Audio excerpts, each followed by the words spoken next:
But first, have you ever been to Midtown New York? I mean, traffic moves at about 2k an hour. It's a car park, it's not a thoroughfare.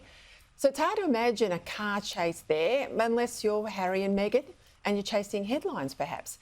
Harry and Meghan were reportedly pursued by paparazzi, they claim, in a near catastrophic car chase through Manhattan. But here's what their cab driver, Sonny Singh, had to say.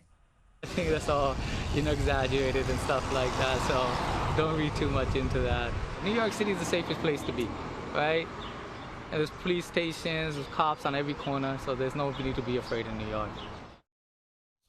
Please, let's sort the drama from the detail here. Joining me now, media writer at the Australian, Sophie Elsworth, and Christy McSweeney from PR Council.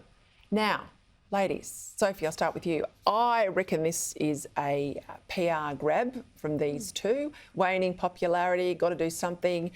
And I'm not surprised they reach in the bottom drawer and sort of invoke the memory of Diana here. Of course, Peter. I mean, Meghan's been out of the spotlight for some months now. She's obsessed with herself. She's obsessed with making headlines.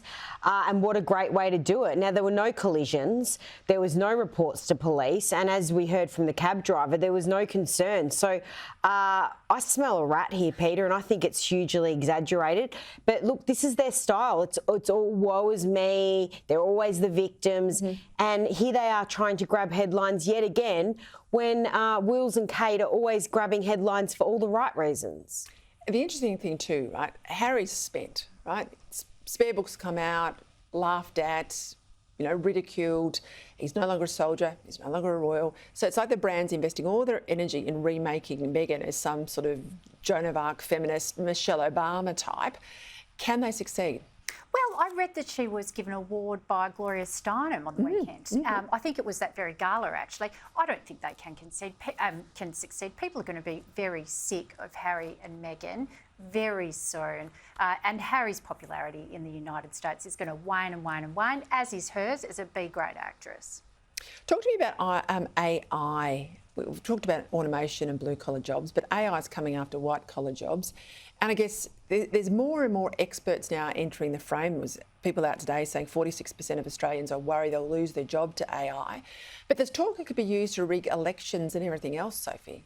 Well, there's so many concerns, Peter, with how dangerous AI could potentially be, not just for job losses, but you're right, spewing out information when people are typing in something into a chat bot and seeking information.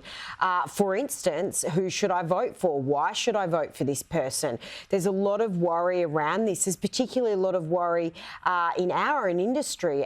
The global CEO, Robert Thompson, has raised concerns about this, as has other media executives, the future of what this will mean with making jobs redundant and replacing it with AI, which is a real worry. So I think everyone should be on high alert. But isn't it a concern, Peter, that people could be actually typing in things about an election to seek information? That's a frightening thought. Right, let's stay with jobs.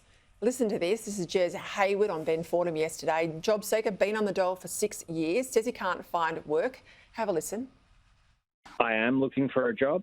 At the moment, I can't consistently commit to something. I couldn't reliably turn up to a full-time job. There you go. Well, someone who picked up the phone and rang and said, I've got a few jobs. Restaurateur Chris Lucas. Have a listen.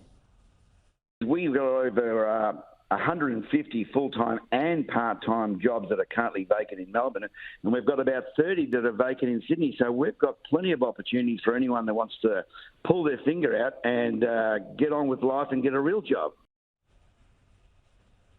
150 jobs going begging in the Lucas Group, the big restaurant chain he has in Melbourne. If you really want to work, there's work. Incredibly, the hospitality industry all over Australia, metropolitan and regional Australia, is crying out for staff.